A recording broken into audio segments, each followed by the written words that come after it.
everyone, welcome back to Lemonade and Bits with Shiel, the channel where we talk about a little bit of life, a little bit about relationships, a little bit about love, but most of all, offer a little bit of encouragement. Thank you so much for joining me today for a glass of lemonade and to talk about our topic today, which is, it is what it is. Now, when I say it is what it is, I don't mean that in a flippant way or as an excuse for reckless actions or bad behavior, but more in the sense of not living life in regret. Some years ago, I was listening to this song on I think it was a Donald Lawrence CD. The name of the song was So Happy Being Me. And the singer in the song was saying how she was happy being her and she regretted nothing about her. And now, although she talked about, discouragements and things in her life, she was just saying that she was happy being her and she didn't regret anything. Now, at that time, I just didn't understand how she could or anyone could truthfully say that they didn't have any regrets in their life. Because at that point in my life, I have regretted every decision I've made since I've become an adult almost. And the song really just made me angry and bitter. But I must say, over the years and over time and with maturity and allowing God to heal those areas in my life and heal me from things, then I can truthfully say now that I can, I really don't let the regrets hold me. And what that means is that I'm not living my life wrapped up in regret and singing that shoulda, coulda, woulda song. Now, that doesn't mean that I don't have regrets or I didn't make decisions that I had regrets about. What it means is that I've chosen to move forward and to learn from the experiences and to aspire to be better. I don't know how many of you are familiar with the Serenity Prayer, or the full Serenity Prayer. It is a powerful prayer. I will not be saying, reading the whole thing today. I will only use the portion that goes with our topic. And that's the portion that says, God, grant me the serenity to accept the things that I cannot change, courage to change the things that I can, and wisdom to know the difference. And that, my friends, that is the key to life. That is the key to living your best life.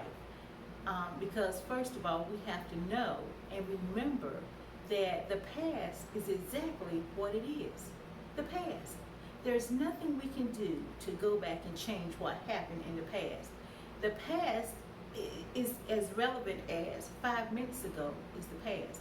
If it happened 5 minutes ago, then we can't go back and change it. Now we can try to eradicate some of the things that the bad causes that came from it, but we can't change it. So that's one of the first part that is just really, really important. An example of some of those things are, let's start with children, because most of us are parents. We have children, and our children, we do the best that we can. We raise them to the best of our ability.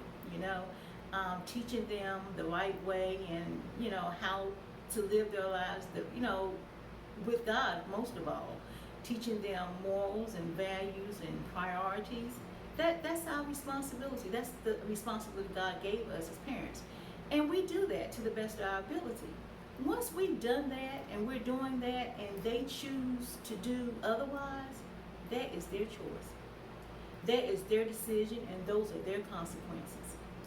I'm still learning that. I'm not speaking from a place where, I have it all together in that. No, I'm still learning that. When you're grown children, or even if they're not grown, and they choose to do things that they know better to do, or they just make decisions that without much thought, and they suffer the consequences, those are their consequences. We can step back and say, you know what? I did the very best I could. Now, that does not mean that we wish them harm, or, we're not concerned about them, or we're not hurt by the things that they go through. I'm not saying that. What I'm saying is that we have to back up a little bit and just remember that this is their choice. These are their decisions. And as long as we've done what we were supposed to do as parents, we're done with that part right there. Now we still help them to the best of our ability, sure, but we don't take that on ourselves about our children. Oh, if I had done this, or if I had done this better, if I had, it is what it is.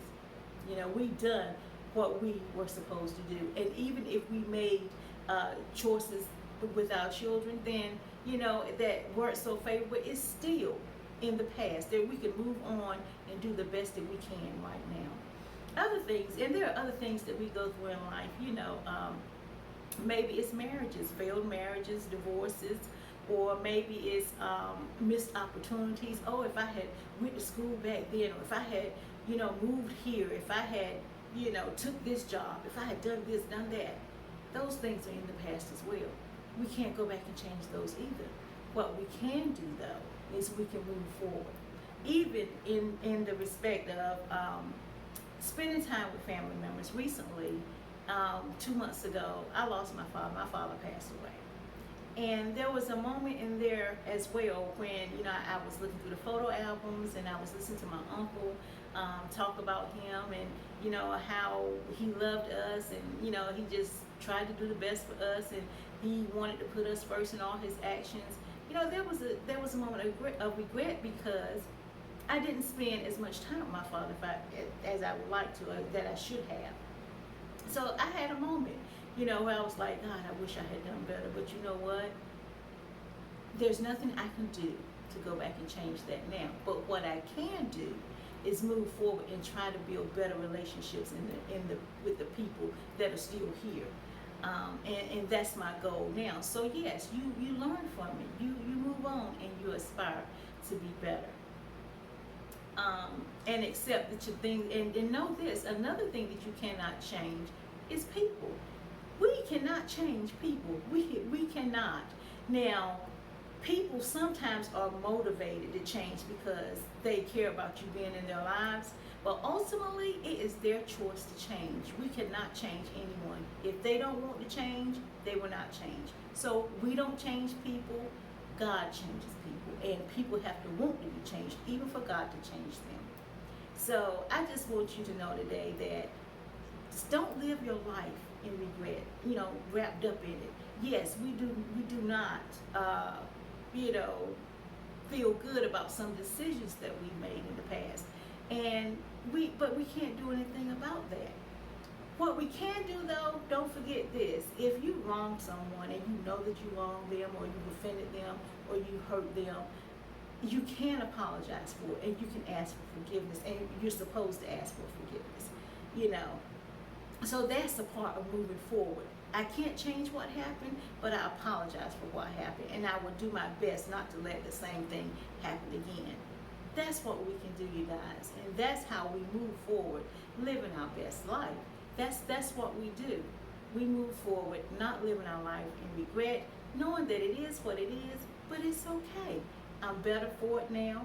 I'm making better decisions now. I'm consulting God in my decisions now. And, you know, I'm just really all around striving to be the best person that I could be. So you guys, walk forth, leave the past in the past. It is what it is. You walk forward in your destiny. You walk forward in your purpose, and keep putting God first and just keep right on moving. I thank you guys so much for joining me today on Lemonade and Bits with Shiel. And don't forget, hit the like button, comment, and subscribe. Hit the notification button, and you will see me next week here on Lemonade and Bits with Shiel. Thank you. Bye.